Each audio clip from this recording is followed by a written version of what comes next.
What's up guys, it is Lutfi and today's video is on Game Week 4 preview. And now that the international break is over, we can look forward to having Premier League matches over the weekends again. Now let's begin by taking a look at the dream team for Game Week 3. Couple of interesting players that actually made the dream team. Let's begin with the goalkeeper. It is Shea Given, the Stoke goalkeeper, scoring 10 points. And it is pretty surprising for him to be getting 10 points. And moving on to the defenders, we have Gibson, Dan, Valencia, and also Evans. So these players scoring a solid 9 points, and for Evans it is 8 points. Valencia was pretty good, I should say, getting the full 3 bonus points in United's match, which they won 1-0. Marcus Rashford scoring late on, but was unable to get the 3 bonus points. So Valencia grabbed it even though he did not have any assist or goal scored. Moving on to the really interesting part of the dream team, which is the midfielders. The big guys are producing the points as of now. Alexis Sanchez 16 points, Raheem Sterling with 15, Willian with 11, Eden Hazard as well 11 points, and James Milner with 10 points. And finally, the lone striker is Jermaine Defoe with 9 points. So we can see Alexis Sanchez, maybe he will be back to his best form, and that goes to Eden Hazard.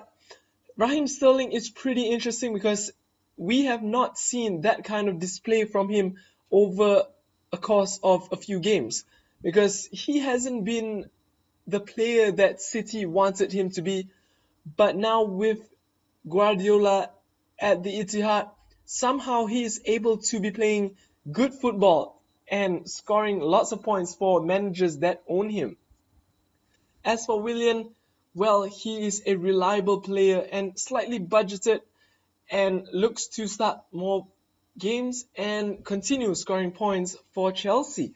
Milner, on the other hand, currently the penalty kick taker. For some reason, I have no idea why he will be taking the penalty kicks for Liverpool, but he's playing as the left back as of now, so not too attractive at the moment, but pretty decent shout because he's a great player, really hardworking player, always does his best for the club that he plays for. Now let's move on to Game Week 4 fixtures, run through it really quickly, and let's begin with the most interesting match of the weekend. It is Manchester United hosting their City rivals, Manchester City, at Old Trafford. It is the early kickoff, but Sergio Aguero would be missing out on this one.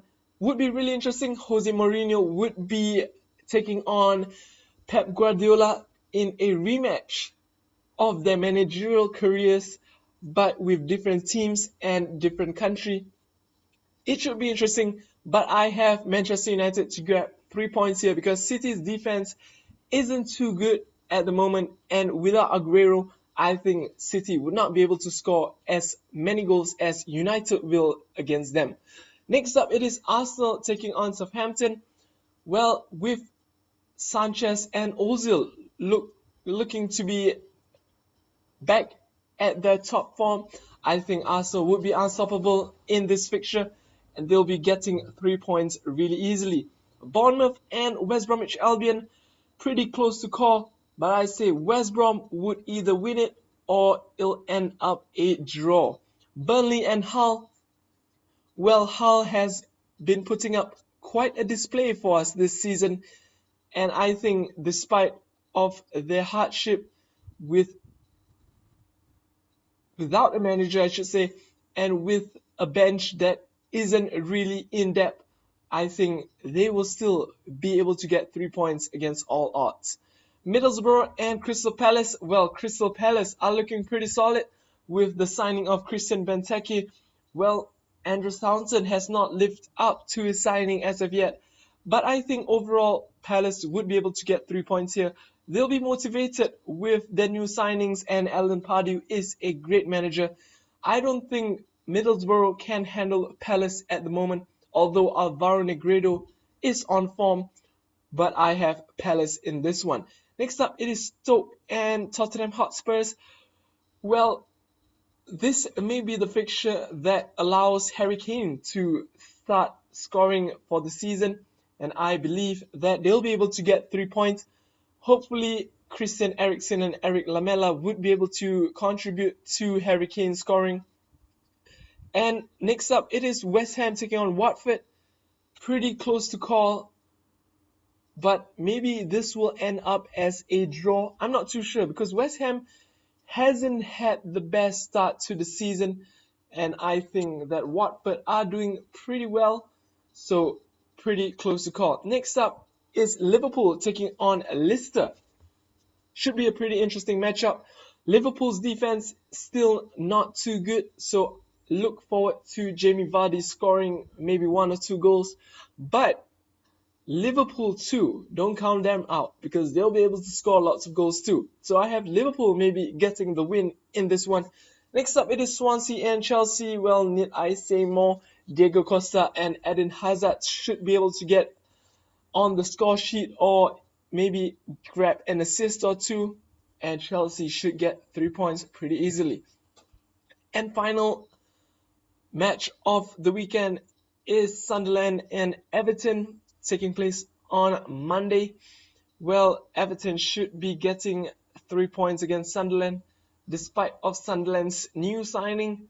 They recently signed a new goalkeeper, so Pickford may not be able to start games going forward.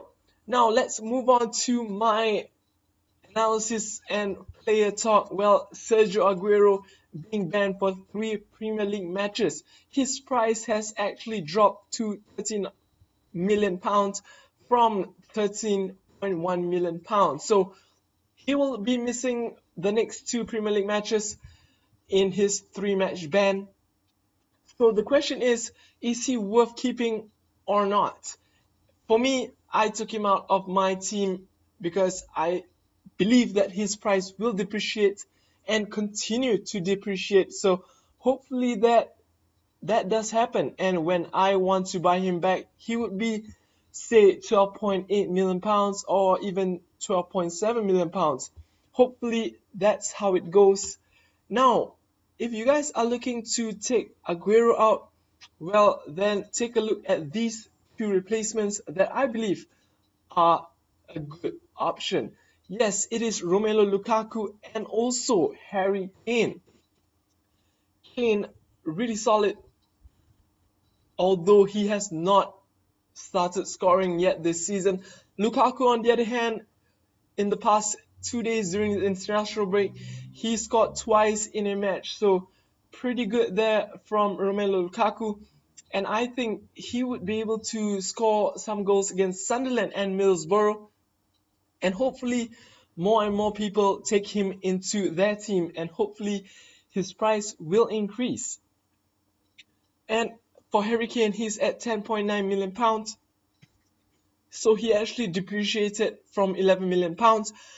And against Stoke and Sunderland, if he is able to score some goals in the first fixture, maybe more people will take him in and his price will increase. So that is how we are able to increase our team value. And I've actually written an article on that.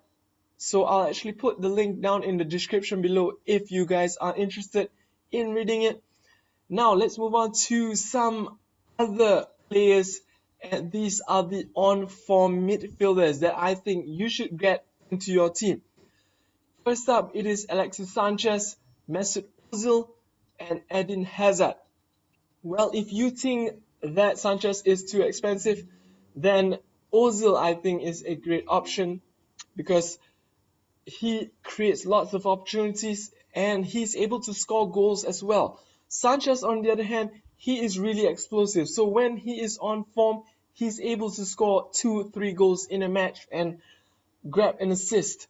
Eden Hazard looks to be back at how he used to be, and his price is steadily increasing every few days. So look at what you are able to afford, and if you are able to afford Sanchez or Hazard, then definitely go for them but if not, Mesut Ozil at £9.5 million is a pretty decent shout.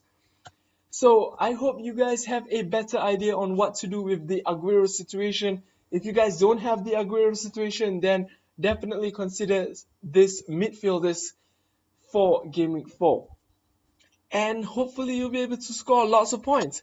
Thank you guys so much for watching, and that is it for me today. I'll talk to you in the next video. Don't forget to subscribe if you guys are new, and don't forget to like this video if you have enjoyed this video. Thank you guys so much for watching. Talk to you soon.